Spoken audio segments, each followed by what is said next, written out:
Hi, my name's Father Mike Schmitz, and this is Ascension Presents. So this continues the little series of let's make some videos while you're really, really sick. As I've been able to spend some time kind of like, hunkered down, as it were, in this little apartment area that I live in. Some things that I've done, a couple things, one or two things. One sec. Wow, sorry about that. That was not, wow, so sorry. So while I've been kind of hunkered down for the last however many days, I kind of binged a little bit of minimalist videos. If you heard of minimalism, it's great. Minimalism is the idea of like, okay, so we have all this stuff, we need to get rid of it. But really, actually, if you watch enough of these videos, one of the things is, as they mature, minimalists typically, is at first they'll start with saying, we have too much stuff, we need to get rid of it, and just, kind of like go on a tear and get rid of everything. But then when they mature, they realize, oh, that's not how we do this. That minimalism is not just taking everything you have and throwing it away or giving it away or selling it. That minimalism is asking deeper questions. Real cleaning is asking deeper questions. Organizing is asking deeper questions. Having order in one's life is actually a really good thing. In fact, if you look at the Christian tradition, monks and nuns and monasteries and convents would have order. They would not only order their day, they would order their very lives. They would order even how they built a building. They would order how they decorated or appointed the building. So the Christian tradition has a long-standing tradition, a long-standing custom of bringing order to chaos. And so if you're looking at your bedroom and say, I want to bring order to chaos, or your office space, or your living room, or your kitchen, I want to bring order to chaos, we get to ask a few questions. Again, it's not just about taking everything you have and giving it away, throwing it away, or selling it. It involves looking at the thing, like the stack of papers, or even one piece of paper, and asking a question like, what is this? I mean, think about that. Just looking at your kitchen and asking, what is a kitchen? Meaning, what is it for? So if I have all these like boxes stacked up in my kitchen, like, wait, is the kitchen for storing boxes? No. Okay, what's a kitchen for? The kitchen is to be a place where I want to prepare meals. Okay, so if there's something in the kitchen that doesn't help the kitchen be what a kitchen is, then it's not ordered, right? It's not in the right place. If you go to your bedroom, what's a bedroom for? You get to decide this too. Like you say, well, bedroom is where I game. If you're a game person, I don't know. Bedroom is where I sleep. Bedroom is where I read. Great, that's fine. That's no problem. But are there things there that make it difficult to read? Are things there to make it difficult to sleep?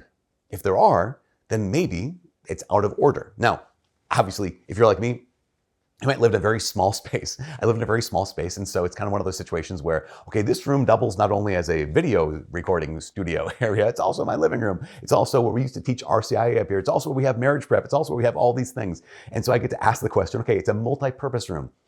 What are the purposes of them in multi-purpose? What are the various purposes? Well, one is make videos. Great. Okay, are those things there? One other thing is to watch some TV sometimes. Okay, is that there? And there is to do marriage prep or RCIA. Are those things there? What are the purposes? Again, the question is, what is this? What is it for? And be able to ask that question, again, of the kitchen, of the bedroom, of the bathroom. Like, is this just a storage area? No, this is a living area.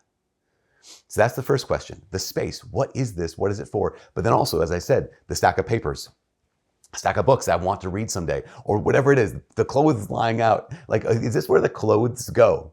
What is this? Well, this is your winter coat from winter. Now it's not winter anymore. Okay, well, is this where it's supposed to be? Is it supposed to be on the hook here, or is there a closet that it could go into? This is not actually about minimalism. It's not actually about cleaning up your kitchen or your bedroom or asking that piece of paper, like, what is this? What is it for? What am I supposed to do with this? Yes, it is about that, but what it's ultimately about is looking at our lives and saying, okay, if I can't figure out what's a kitchen for, because there's a lot of uses, will I be able to pause and say, what is my life for? Well, there's a lot of things. Well, yeah, there are a lot of things. What's the primary purpose of a kitchen? Okay, it is to prepare food in. What's the primary purpose of your life? Do you have an answer for that? What's the primary purpose of a bedroom? We might have multiple purposes, multiple uses. What's the primary purpose? Well, it's to sleep. Have I made a place in my bedroom where it's a place where I can sleep? What's the primary purpose of your life? As a Christian, I would say the primary purpose of your life is to know God, to love him, and to serve him in such a way as to live with him forever in the next. That is why you exist. To know God, to love God, and to serve him in such a way that you get to live with him forever in the next life. If that's the primary purpose of your life, all the other things get to fit in there. So loving your family, doing work excellently, taking care of the people who are near you, who you might not be related to, like seeing Jesus in the poorest of the poor and being moved by compassion to help them in whatever way you can.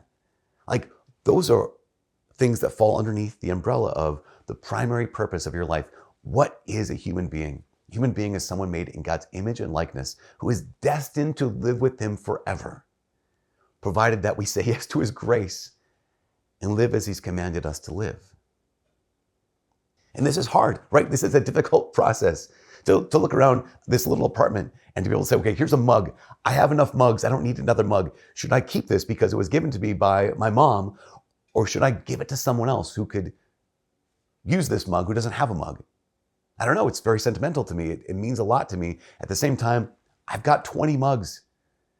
That's a hard decision to make. It might sound silly, but it's kind of a hard decision to make. It's even harder to look at your life and say, okay, this is the life God's given me. God, how do you want me to use it? But we don't make decisions by just waiting. We don't make decisions by just simply looking at our lives and then tossing up our hands and saying, I don't know. We make decisions by moving, right? We make decisions by making them. We make decisions by saying, okay, I'm going to give that mug away to someone I think would appreciate that. And then afterwards I might go like, oh shoot, I shouldn't have done that. But now I've learned. Now I'm wiser. Same thing is true when it comes to our lives. We try and then we iterate, right? We try and then we try again. And that's the great thing about life. It's not just up to bat once and take a swing once and then you're out forever. It is get up to bat, take a swing. If you miss, stand there, take another swing. If you miss, stand there, take another swing. And this gets to be how life goes. That we get to say, okay, what do I do now, Lord? But then we get to make a decision. We get to actually say, did that work? Right, do it again. Did that work? All right, adjust and try it differently. This is part of the adventure of life. Looking at whatever small plot of land, little small apartment I've got here, and say, okay, this is the small plot of land that God's given me. How can I know what it is? How can I live or bring order to it? And how can I live in such a way in this life that I can live with him forever in the next life? I hope that makes sense. Anyways, for all this here to Ascension Presents, my name is Father Mike. God bless.